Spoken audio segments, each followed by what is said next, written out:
Quedou nun gran susto, pero a xulgar por estas imaxes puido ter consecuencias fatídicas. Os 3 residentes deste piso onde os orixinou o lume, o terceiro andar do número 2 desta travesía de Valle Inclán, puideron liscar destas espectaculares lapas polos pelos. Foi grazas á rápida intervención dos efectivos de emerxencia. Nosotros recibimos una llamada a las 7:10 del 112 informando de un incendio en un sofá.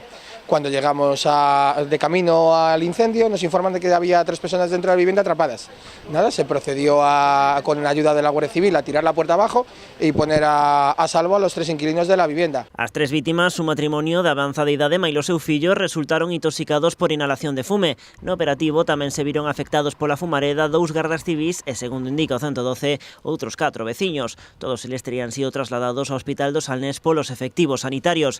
Ademais, segundo apuntan dende o Servizo de Emerxencias galego, outras 3 persoas tamén sufriron inhalación de fume, aínda que neste caso terían acudido polos seus propios medios a un centro sanitario.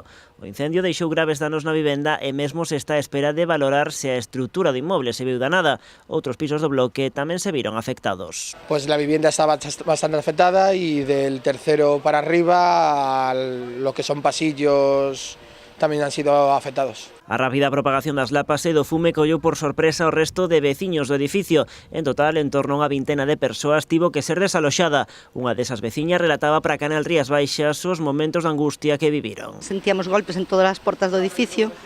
Eu saín á porta e decían eso, que estaba ardendo. Era a Garda Civil que estaba avisando que saíramos todos porque estaba o edificio ardendo. Bueno, nos estábamos na vivenda o meu home e o meu fillo. O importante foi eso, saímos en pixama. Ao sair pola porta foi cando nos dimos conta realmente da importancia, non? Porque as llamaradas eran tremendas.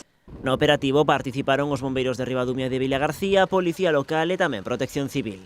Para agradecer a intervención da Garda Civil e máis de Protección Civil e sobre todo os bombeiros, foi increíble os rápidos que foron, como se movían por dentro do edificio e como, conseguiron controlar todo isto. As primeiras hipóteses apuntan a que o lume puido orixinarse nun calderín eléctrico e de aí terse estendido a un sofá. Agora é a Policía Xudicial a que se está a encargar de investigar o ocorrido.